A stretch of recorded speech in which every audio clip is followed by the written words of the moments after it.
morning to all of you. Welcome to this beautiful, gorgeous, attractive, the most divine, the most auspicious and the nearest temple which is within our own selves. My humble pranams, loving pranams at the divine lotus feet of my Guru, Papa Swami Ramdas and my beloved parents. We have been going through the 13th chapter, Kshetra Kshetrajna Vibhaga Yoga.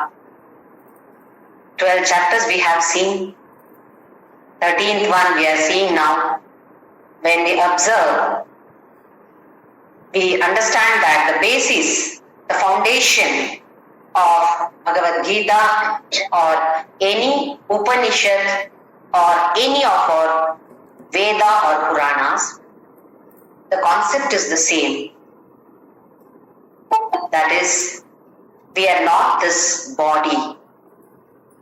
We have this misconception that we are this bodies and the body.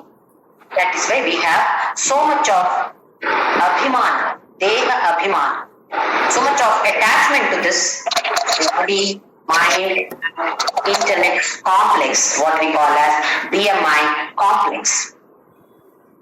Just because of only this ajnana. So in this particular chapter, it's a bit serious chapter. Krishna explains, describes the difference between Prakriti, Purusha, Kshetra, Kshetrajna, Jnana, Jnaya. There are three pairs. Because Arjuna put forward that particular question in the first shloka of 13th chapter. Whatever undergoes change at any time comes under the category Kshetra, and anything that is there which does not undergo any change at any time is known as Kshetrajna. Everything has come from Kshetrajna, but we call this power of that Kshetrajna as Kshetra or Prakriti. In the second shloka, Idam Shariram Kaunteya, he said that this Sharira is Kshetra. Later he explained that everything, whatever is existing in this world, everything comes under the category called Kshetra. Even though it has come from the power of Kshetrajna, it undergoes changes. When we observe body and mind, it goes on changing. Every fraction of a second, there is change in the body, which may not be visible externally, but internally, there are so many cells which die, or we call this as regeneration. Regeneration of the cells goes on continuously.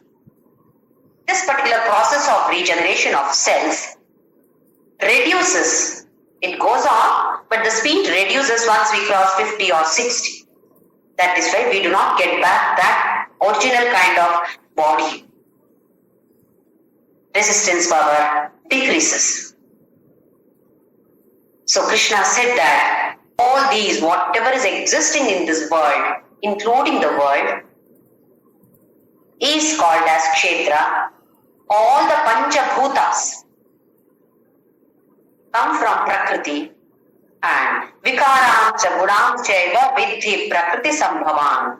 Whatever changes that is undergoing both in body, mind, all these are because of this Prakriti, what we usually call as Maya. We simply use the word Maya. Generally, we use it only in the negative terms. When we don't understand anything, we say it is only Maya of Bhagavan. And whenever we show Bhagavan, where is Bhagavan residing, we show sky. Because we don't know what is there in the sky, so we assume that Bhagavan resides there in the sky, somewhere in the sky. Or maybe Kailasa, Vaikuntha, etc. Nothing wrong in it, but we must go beyond that. It is not only in Kailasa and Vaikuntha. Mainly, he is residing in me first. This we all should be able to understand and realize that experience His presence within, then only we can experience His presence without, that is outside us. So He is residing within us, He is residing outside us, everywhere around, in and around us.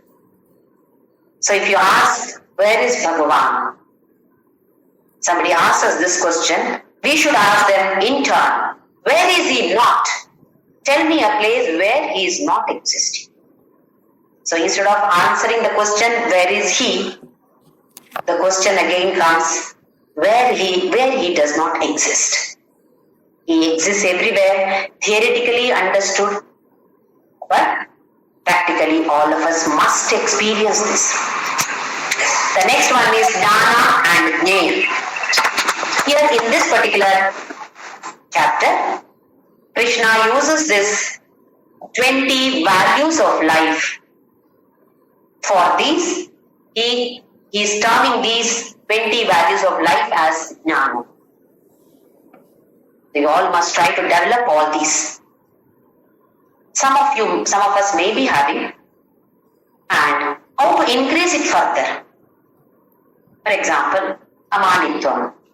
In somebody's mind, that person does not have any kind of, oh, I am only great, etc. But some time of our life, it may come that, oh, I am only great. So now we should be alert not to allow such thoughts. We should have a big fort here. What thoughts to entertain, what thoughts not to entertain. Not easy, but definitely not impossible. Jnaya, what is to be known? Only that is Jnaya. The rest everything is nothing. We don't even need to know. But to live in the world, we need to know so many things. Maybe mathematics. To attain moksha, mathematics is not necessary. But for the loka vyavahara, we need that mathematics. Just to go to shop, buy something, we should know how much to pay, how much to get back in return or change. We should know that. So Veda never says that don't learn anything else. But it says that that should not be the ultimate goal. Learn all this what is needed for the worldly living. But focus initially, have one part of the mind at least for spirituality. As we grow further, then more and more we should be able to apply ourselves in the spiritual field and bring that spirituality into our daily life. Otherwise we segregate. This is puja time, this is my worldly time. There is nothing like discrimination. Spiritual time is different and my worldly life is different. No, there is nothing like that. So we should be able to bring these concepts, understand the concepts. For many of us, we are not even aware that such values are there in life. So we should be able to understand. That is why Shravana is necessary. Shravana does not mean only listening. It could be through any other media also. We should be able to understand that, contemplate on that, and then nididhyasana. That is implementing all these values in our lives. Nididhyasana is very important because all these years and different births, we have accumulated so many vasanas. So we say that this is my nature. Getting angry is my nature. Having patience is my nature. It is there in my blood, or we say it is my nature. What is that nature? Because we have been doing that in the earlier births. That is why it has become our nature. Now what should be my nature? Knowing these values of life, we should change ourselves. Initially, forcefully we have to do that. But then slowly, that becomes automatic. We won't get angry with anybody. Or whatever the other ahimsa.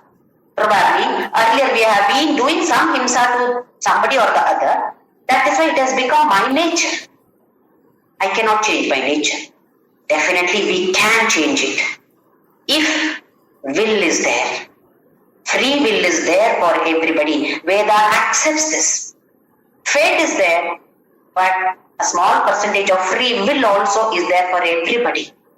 So we must be able to make use of that free will in a proper way. I can simply say that I want to watch TV. My mind says watch TV. Some serials, some worldly matters, my mind says. Then there is the free will. Do you want to watch this and waste your time, or do you want to utilize this time in something else better, or which will help us in evolving ourselves in the path of spirituality? So we call this as free will. So Krishna has explained to us all those. Then he explained the difference between Purusha and Prakriti also. Upadrashta, Hanumanta cha, Bharta, Bhokta, Maheshwaraha, Paramatmeti chapyukto, Dehesmin, Purushaha Paraha. He is Purusha. Upadrashta, just as witness, Sakshi. Hanumanta, he does not discriminate between good or bad. It is we who discriminate. Because of the ego, because of raga and dvesha. I like this, I don't like this. Because of this, we discriminate as this is good, that is bad. Purusha does not have any such thing. So whatever we want to do, Purusha never says no, don't do it or do it. He is there simply as Upadrashta, as only Sakshi. We call this Purusha as Paramatma. So Krishna beautifully says that Purushaha Paraha. Paraha is one who is free from raga and dvesha. What we call as moksha.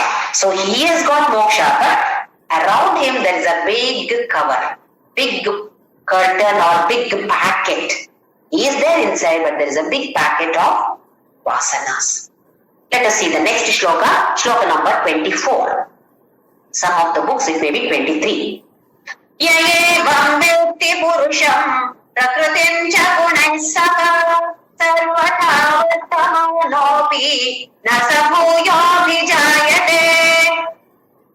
Whoever knows about this, whoever has the knowledge about Prakriti and Purusha, Prakriti with all the gunas and Purusha without any gunas, whoever knows about this, sarvatha vartamanopi, he lives in this present. For example, assume that there is a grihastha who is married, who is maintaining a family with children, grandchildren, etc. But he has understood this Prakriti and Purusha, or he has become Jnani. So here Bhagavan says that he need not quit this. He need not come out of this grihastha and become a sannyasi. Just because he is a Jnani, it doesn't mean that he has to change his external world.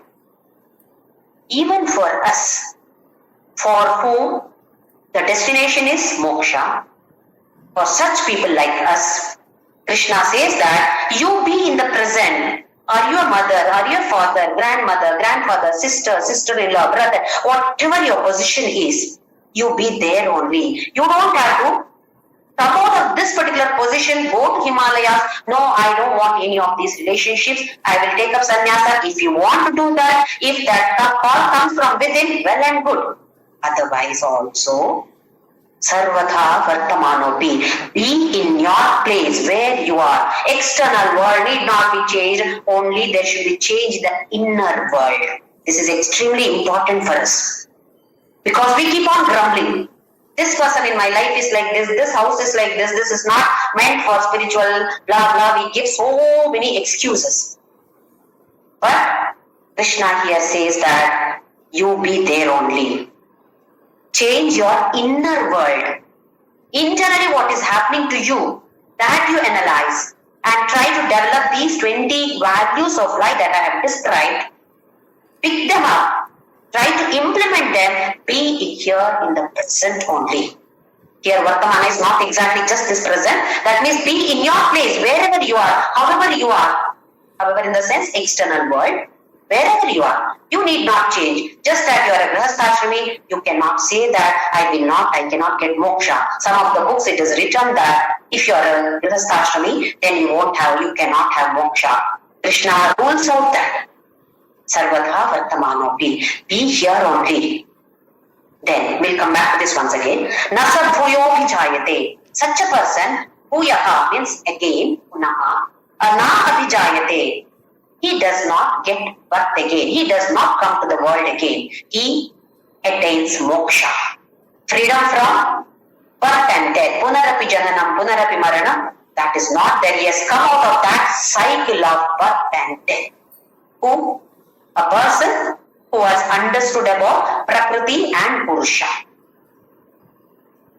Just we will see what is the meaning of this birth and death. We have observed both. Most of us have seen many births, many deaths taking place in our own family or maybe some close friends or relatives or so. What is death? We have Sthula Sharira, the gross body, and Sukshma Sharira, the subtle body. While death takes place, what happens? Body is retained here. Sthula Sharira is kept back in the world, but Sukshma Sharira leaves the body and travels.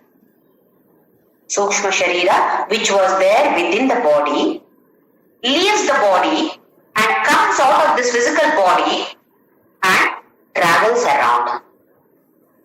This we have seen that body lies there.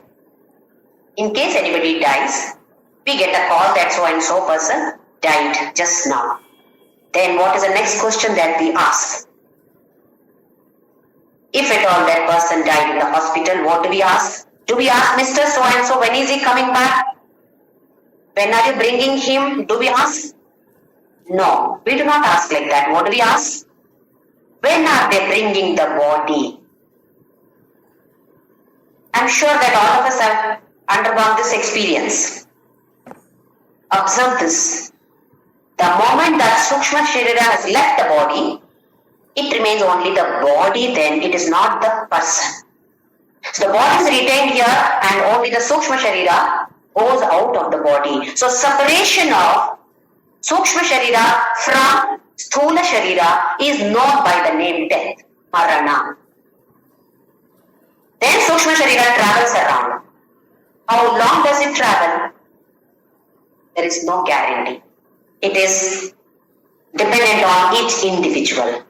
Based on Papa Karma, Punya Karma, etc. Based on that, it travels for quite some time, or immediately it may be taking up another Sthula Sharira. Depending on the baggage, what kind of vasanas are there. Based on that, the right Sthula Sharira is taken by the Sukshma Sharira. So Sukshma Sharira selects the Sthula Sharira. Now, it enters the Sthula Sharira and then Sukshma Sharira is there within the Sthula Sharira. Birth takes place. Within the Sukshma Sharira, understand that Atma exists. Atma exists along with the baggage. Inside the bag, Atma is there and we have so many things outside that Atma. Bag is big, huge bag. Bag of Papa or Punya Karma Phala. What is the fruit of the action that we have performed till then? From so many births, not only this birth, from so many births, millions of births that we have taken, what thought actions we have taken, every action has got one phala. The result of that action, the result of one word that we have uttered is stored here. That is there in the Sukshma Sharira. So Sukshma Sharira, Sthula Sharira, Samyoga is called as birth or Janma. Sukshma Sharira, Sthula Sharira, Viyoga or separation is called as Marana or death. So here he says, such a person who knows that again does not have any death. Which means, these all the phalas have become zero. Vasanas have become zero. Remember that only when all the vasanas become zero, we attain that moksha.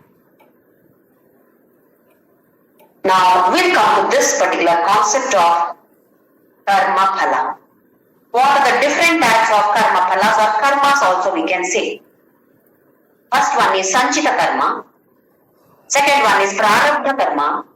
Third one is agami karma. Once or twice we have already seen. Let me explain once again. This is very important for all of us. Sanchita karma.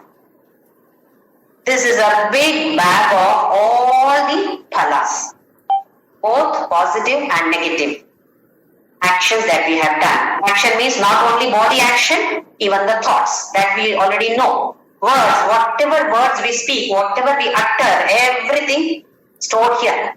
Good words, good phala. Bad words, bad phala is stored here. Thoughts, even thoughts. Thoughts are so powerful. They also have fruits. That is stored here as vasana.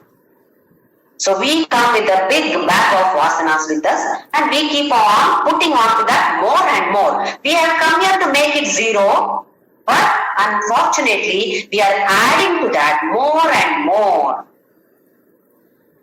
So this is Sanchita. Sanchita Papa Vinashakalingam Tat Pranamami Sadashivalingam. We say that only Sanchita Papa should be destroyed. Both are there. Punya phala is there, Papa phala is there, everything is there. But we want this Papa to be destroyed, Punya to be there for us. So that in the next birth, that will be very useful for us to move in this path of spirituality. Otherwise, we'll come backwards. If more Papas are there, we'll come backwards. We want to move forward in this path. So we say that only Sanchita Papa should be destroyed. Don't destroy Sanchita Punya. Punya is also there. So Sanchita is collection of Punya Phala and Papa Phala, or Punya Karma Phala, Papa Karma Phala. From so many births till now, till this moment, this is called Sanchita. Then next is Prarabdha. To explain with an example, an archer, he holds a quiver at the back of his body. He keeps one back so that all the arrows can kept here. We see it in Ramayana, Mahabharata, serials, etc. They keep one quiver here and which holds many arrows. Pick up one arrow and release that arrow. So Prarabdha Sanchita is like that quiver. At the back there is a bag of lot of arrows. Pick up the arrow and release the arrow.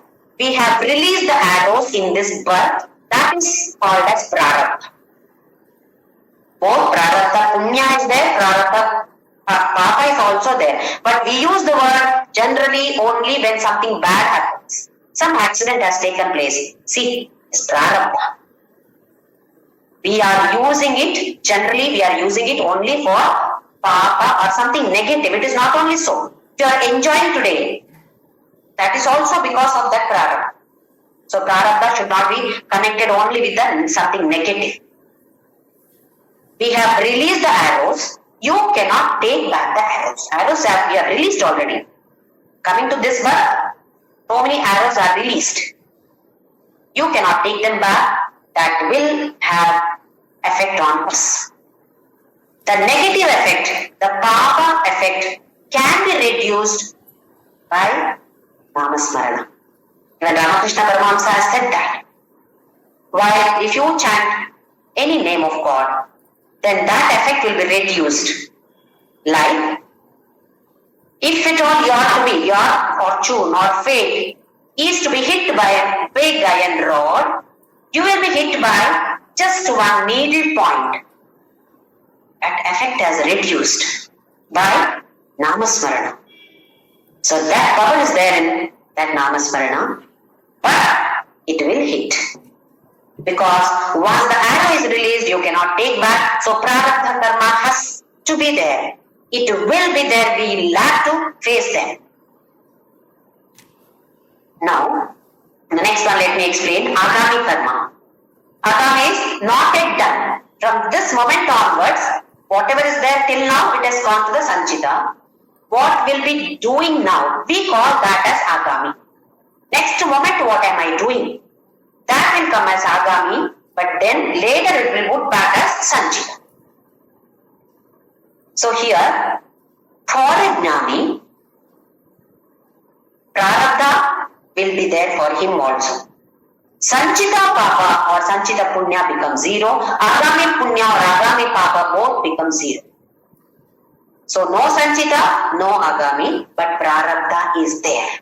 He has to undergo that. Even after becoming a Jnani, that will be there. Prarabdha will be there. To give the example of Bhagavan Ramana Maharshi. He was a Jnani, but he had the attack of sarcoma, the most crucial type of, cruel type of cancer. So why did he get that? He was a Jnani. Why did he get that? So some people went, some of his devotees were feeling bad for him that he is undergoing so much of suffering, they thought. So they went and told him, we feel so bad. You being our guru, you are suffering so much. So he smiled and said, you have not done anything. I am not suffering. Who am I? I am that Purusha. There is no suffering for that Purusha.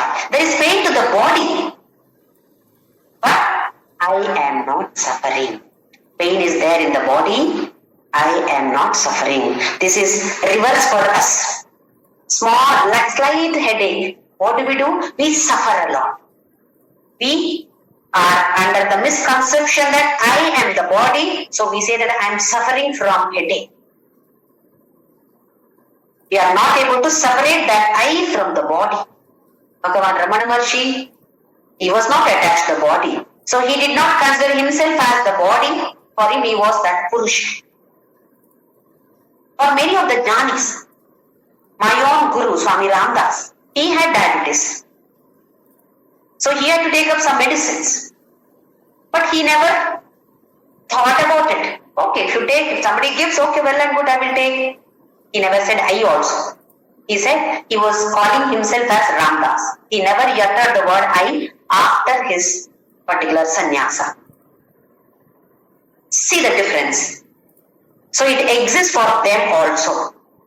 We generally observe some saints and say that, see, that saint has got a huge luxurious car. What saint is? Why should he need that? He does not need that car. He does not need any kind of car. It is the devotees who have gifted him, who want him to go by that. So he is going by that. You ask him, he is not interested in that car. But how does it appear to us? As though he is sitting happily in luxurious car. Why should he need that? Why all these things, paraphernalia for Swamiji? Because we have that kind of narrow mind. So we take decision or judge people, judge them based on our small narrow. So let us not judge any of those people. Forget about saints. We judge the others also. We should stop at this stage. Let us not judge anybody. Not only saints. Saints definitely will be storing that kind of vasana here. The same vasana we are carrying there with our Sukshma Sharira. Next birth also, the same Sukshma Sharira is taken forward. What is stored here today, the same Sukshma Sharira enters another Sthula Sharira. Just another body, that's all. It is me only, but in a different body, like how we change dresses. So this should be clearly understood that Sarvatha Vartamanopi, be in the present. You don't have to change any external world. And if I become a Jnani, if somebody becomes a Jnani, then assume that for some form he has to go some abroad. Some Swamijis keep going here and there to some other countries. So you have to have some form. In the form it is given, give your name, parents' name also, husband's name, wife's name, and date of birth. Oh, I am a Jnani. I am not born at all. So I will give that nil. Date of birth is nil. Will the form be accepted? So what he says is, for the Loka Vyavahara, be in the Vartamana. You are born as this, be here for the Vartamana, but remember that you are not that. Tattvam asi, you are that. So Sarvatha Vartamano, be in the present. Another drama example we always take up, many times we have taken up. If I am a queen, in a drama, I have performed it, I have acted very well. So I come back home, I continue to be acting the same like queen. At home also, I keep my legs crossed, one on top of the other, and come on, give me this, bring that, bring this. Will it happen? Is it practical? Nobody will accept at home. Oh, you are this, you do this. They will tell me, you do this job. They will not allow me to sit on the crown over there. Similarly, that is why it is said the whole life is drama. Shakespeare himself said, life is a drama. Perform this and perfectly. Mother, yes, do that job perfectly. Teacher, do that job perfectly. Some other job, do it perfectly. But remember that you are actually not that. You are something different, something beyond all this. So have your focus on that, but perform this properly. So Krishna says, Sarvatha Vartamanopi na Sabhuyopi Jayate. Bhuyaha, again and again, you will not be born. So why not we try? Be in the present, be here only without changing anything in the external world, but let us try to change our inner world. The more we change our inner world, the faster we travel in this path of spirituality and to reach Him. Of course, He is not somewhere far off. He is within us only to understand, to realize that I am He or He is me. Let us move on to the next one. Shloka number 25. Dhyane atmani pashyanti echidatmanavatmanam anye sankhena yogena karma yogena chapare. Now, how to attain that? How to reach that? Krishna says, some of them, kechit, some people, dhyanena, by meditation. Meditation. All of us have already seen what is meditation. Some people call this as dhyana yoga, some people call this as raja yoga.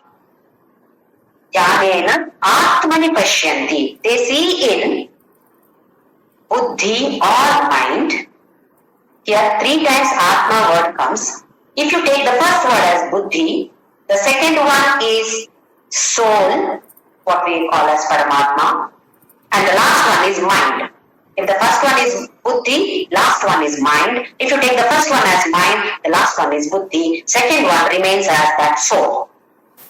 That is, some people see that soul where in buddhi. How? By putting their mind in it. Some people see that soul in mind by putting their buddhi. So both are okay. Using your intellect, you are seeing that Atma in your heart, or using your heart, you are seeing that Atma in the intellect. Both are okay. This we have seen what exactly is dhyana.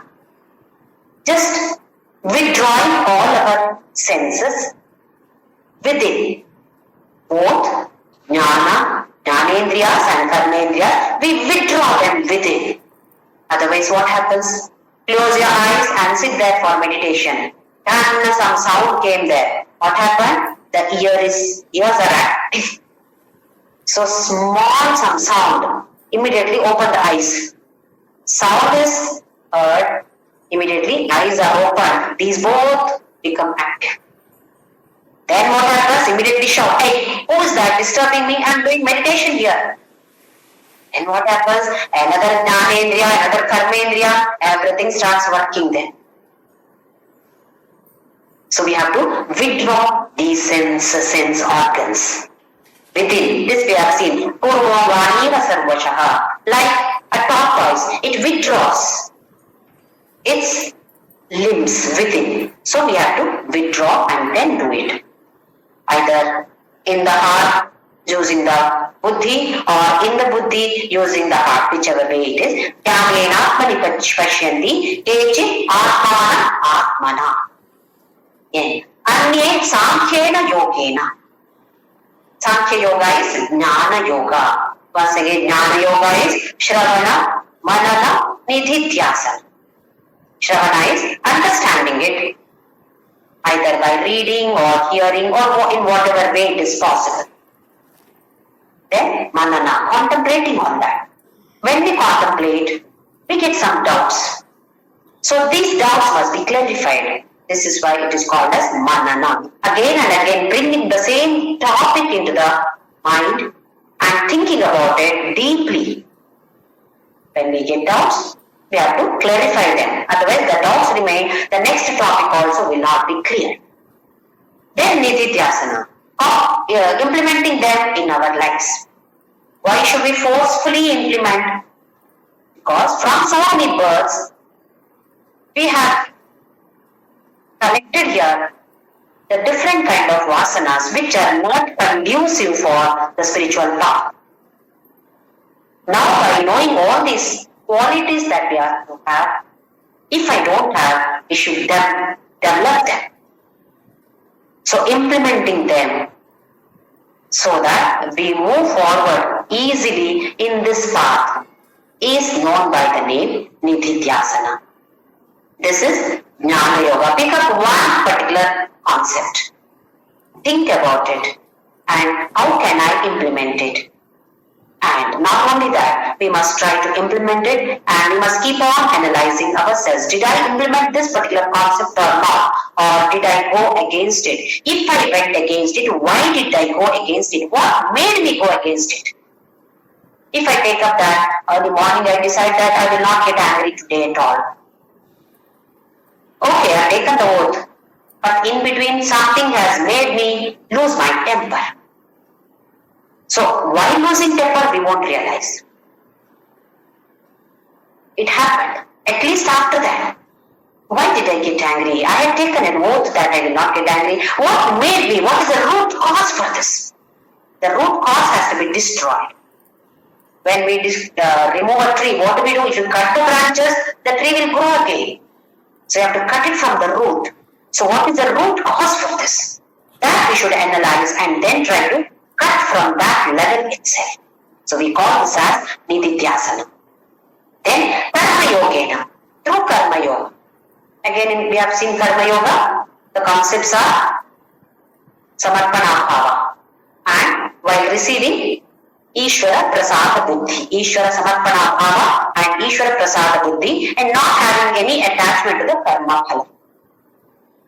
So here Krishna once again has given us Dhyana Yoga, Karma Yoga and Jnana Yoga. Through different paths, people come to me or people can reach me or who can attain moksha. Again here we should not be mistaking that Krishna has said Karma Yoga, so Jnana is not important. No, it is important. The 12th chapter also we have seen the levels. The first level is Karma Yoga. In that, first one is Sakama Karma, next one is Nishkama Karma. Then there is Upasana Yoga, again Saguna. Both are Saguna. In that Saguna also, again it is one and many. Eka and Aneka. So we will have to go through these levels. Just because he said Karma Yogena Chapare does not mean that just by doing Karma Yoga I can get moksha. No. Jnana is needed, but that will be given through Karma Yoga. So we can take up that Karma Yoga also. Rather, Veda never says that don't do Karma Yoga. It says that start from there, but keep moving forward. Keep doing Karma Yoga, go beyond that also. Go and grow. We have to grow beyond that. We have to go beyond that also. So these are the different ways through which moksha can be attained. That's what Krishna has explained here. Let us see what he says in the next shloka. Shloka number 26. Anvidveva majanantaka shrutvanyebyah upasate tepi chati tarantyeva mrityum shruti parayanam. Now, many times we feel that I don't know dhyana, I cannot. Many of, even I myself, not able to sit for a long time for meditation, then, why am I not able to meditate? Many people keep telling that I am not able to sit at all. The moment I sit, movie starts. What is that movie? What happened yesterday? What may happen tomorrow? What will happen to my children? Will he write this exam well or not? Will he get a seat or not? Will my daughter's son get married? So many problems that we have in this world. So all come into picture. If not anything, what we have seen in the news. who is becoming a chief minister, what happened to Modi, this person, that person, what did they say about each other, all those will come into picture. Meditation has gone in Himalayas. So like that it happens and we wonder, what am I to do? Then we start worrying, I'm not fit for this. God has not given me this kind of external atmosphere, neither external nor internal. So what can happen? I've become old now. We start worrying about all this. I wasted my time. By saying so, we are wasting our time. So one should be cheerfully living, happily living, smilingly living. Not to share our sorrows to the others. Sorrows to the others can be shared provided they are capable of handling that your sorrow and capable of giving you some kind of solace. Otherwise, there is no point in sharing the sorrows with every dog we can have. If you feel that person can give me some kind of solace, some kind of support, yes, then it can be. So here he says that some of them, Ajananda, they don't know any of this. Neither Dhyana Yoga, nor Karma Yoga, Jnana Yoga, they are not even aware that such a thing is existing. For them also, it is mainly for people like us that is giving a wonderful message here. Shrutvanebhya upasate. Even if they hear something, listen to something, through that they may do some upasana. You see, there are so many illiterates in so many villages. They have been existing earlier also, earlier generations also. To take the example of our own great-grandparents, some of them might have had education, some of them never had any education, especially ladies. They did not have any education. They were not sent to school because a female gender, girls, they should not be sent to school. That was the case then. Do you think they did not enjoy life? Do you think they did not know anything about all these scriptures? They were not able to read. They did not have this kind of online classes. They could not access any of the books. Still they had the jnana. How?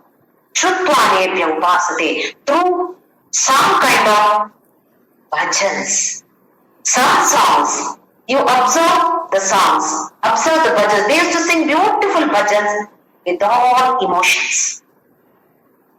No Upanishad Jnana, no Veda Jnana, no Bhagavadgita Jnana was there for them probably. For some of them it might have been there, for some of them it was not there. But they were also wonderful human beings. They also had this Jnana. How? Just by listening to some bhajans, learning the bhajans and understanding the meaning of those bhajans. I have given the example in the Kannada and Telugu class. I have given the example of this particular bhajan which was taught by Vijayakka from Kumble. Ennalliruvanu Narayana, Enna Manasalliruvanu Narayana, then Ellelliyu iruvanu Narayana, Ellaralliyu iruvanu Narayana. Narayana is there in me, Narayana is there in my mind, Narayana is there in everybody, Narayana is everywhere. Just these 4 lines of this bhajan is sufficient to have contemplate on that and get moksha. We need not have knowledge of Vedas, Upanishads, Bhagavadgita. The Sara of all these Vedas, Upanishads has come in just these 4 lines. This is one Kannada bhajan. Like that there are so many different bhajans. You take up the accounts of Tukarama, Namadeva, or not even those great personalities. Even any common man singing bhajans in different languages.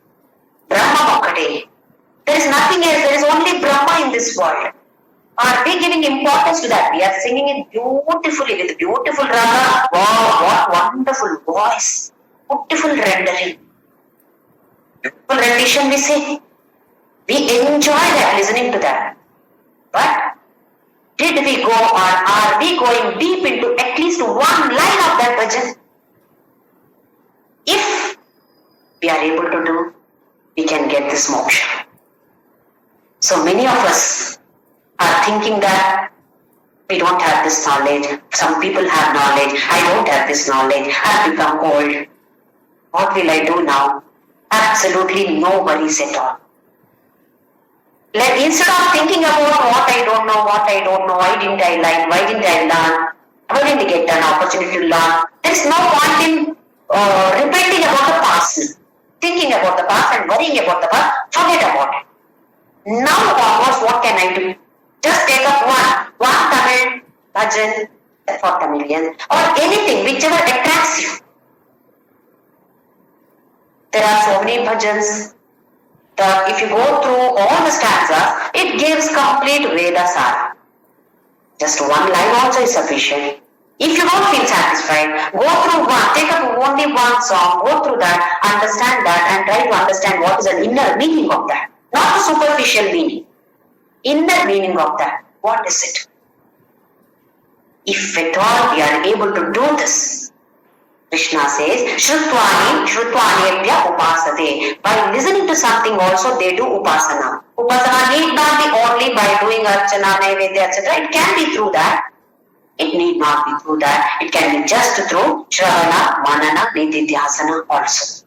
Then what does he say? For such people he says, they also cha adhikaram deva pratyum shruti parayana. They become shruti parayana. Not only hearing, listening, understanding, contemplating, implementing. That is shruti parayana. For them also, they go beyond this mrityu. That means they come out of the cycle of birth and death. That is our goal now. Our goal is not to achieve something in this worldly life. I want to have a big, beautiful house, this, that. No. That is there, but that has taken the back seat now. Since we are learning more and more about Bhagavadgita, we understand who am I, slowly, little bit at least. So, if at all I used to have some 100 worldly korikas or desires, now it has come down to 95. Doesn't matter, at least 5 it has come down. That means 5 here in this spiritual path. So we are moving slowly in the spiritual path. Even though it is in the speed of the thought, it is okay, no problem at all. Even in Vedas, remember that they said that it does not matter even if you have worldly desires initially. For the fulfillment of those desires, you are doing some kind of puja also.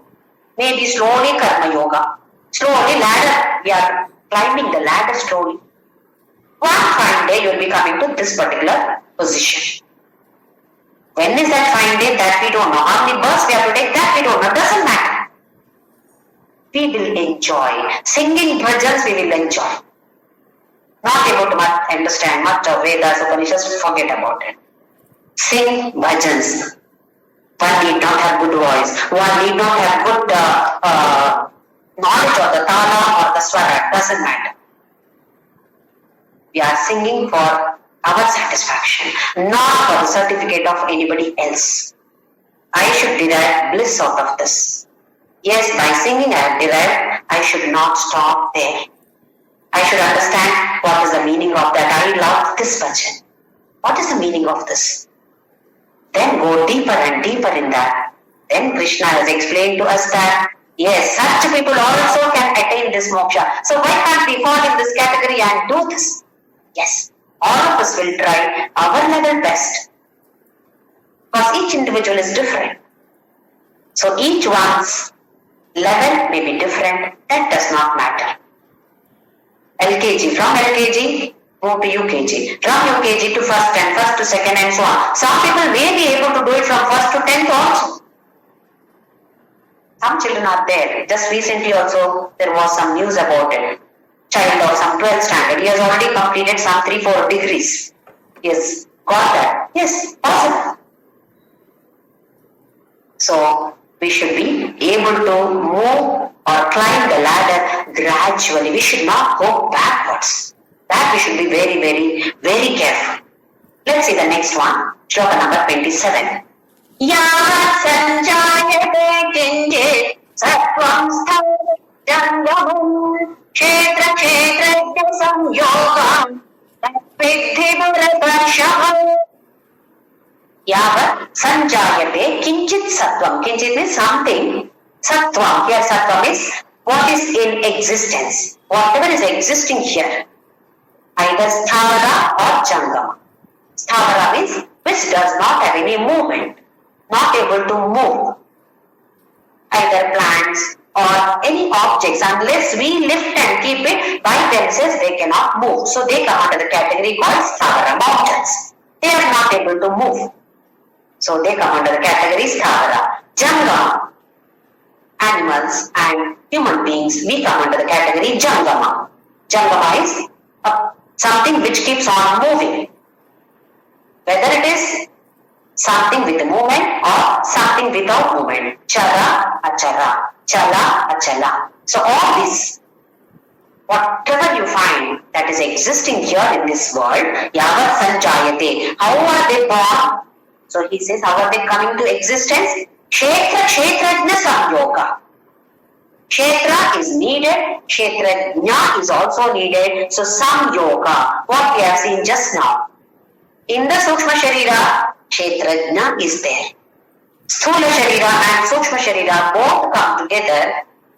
We call this as birth, existence. Now we get a doubt.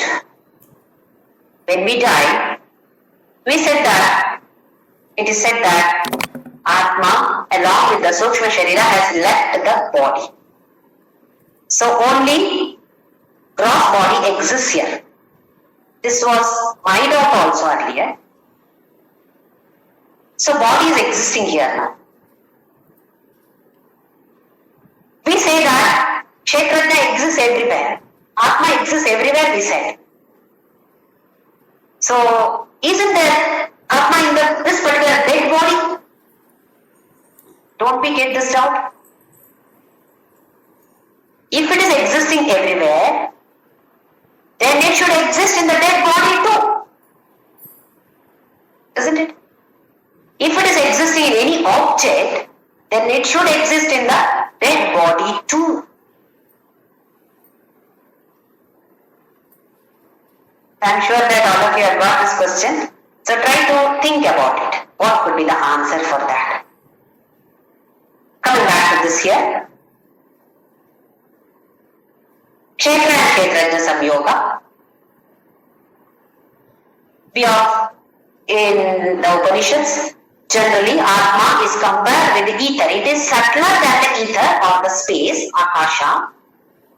Among the Panchabhutas, the subtlest one is Akasha, grossest one is Prithvi.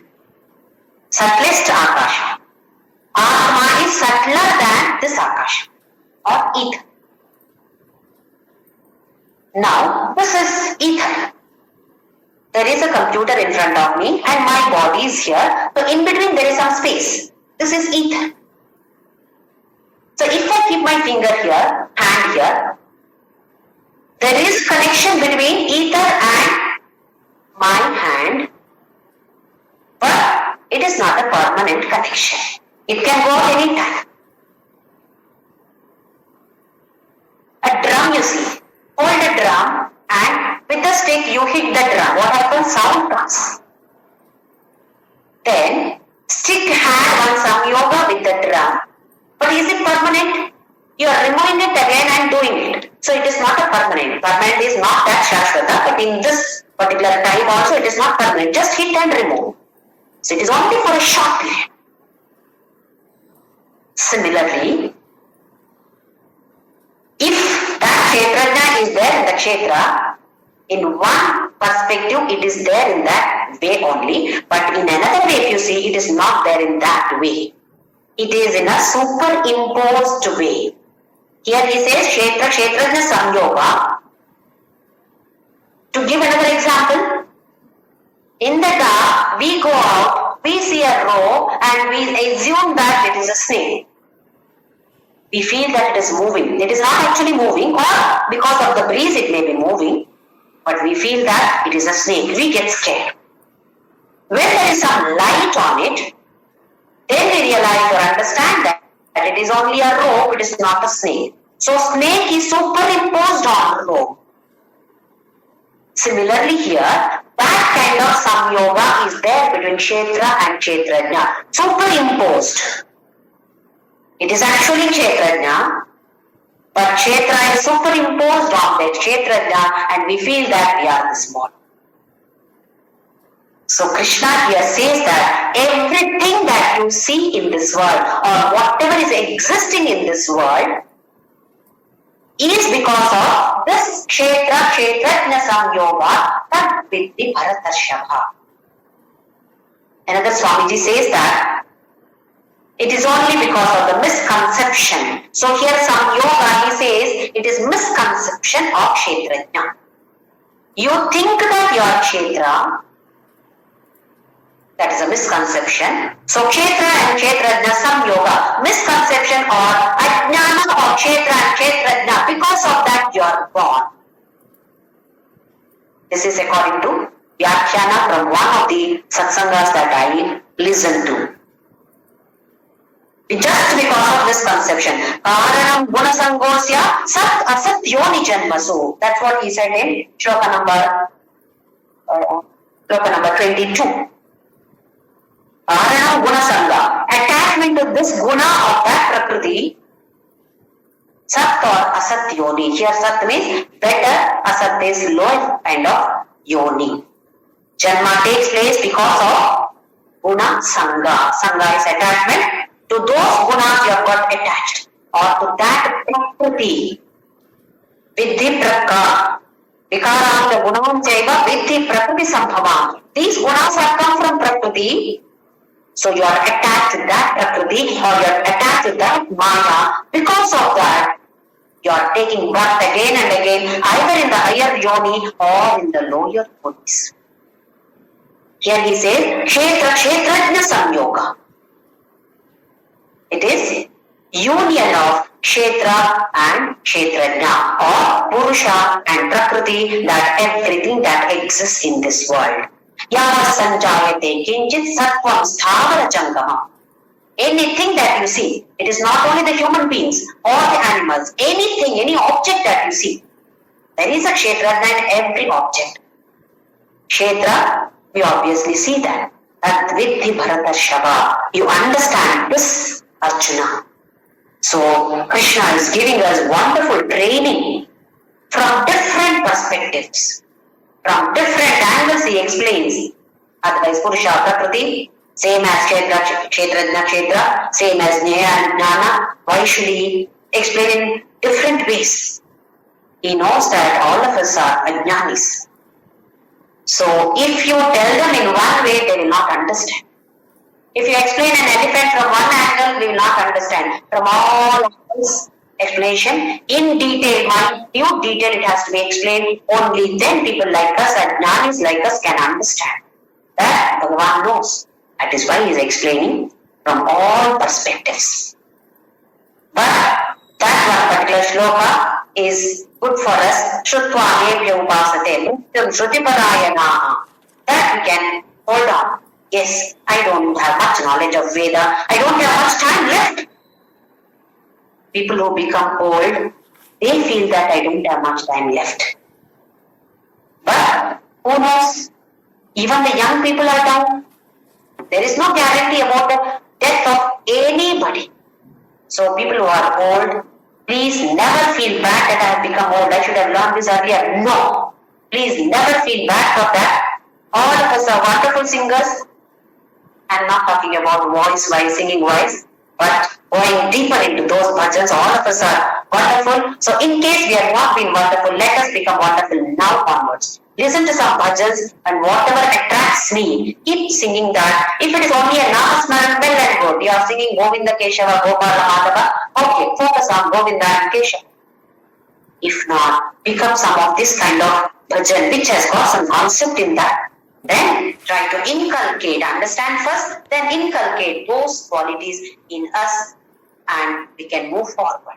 So here he says, Namasmarana, by chanting, singing Namasmarana, we can attain that. Why not all of us try that? Om Shri Ram Jai Ram.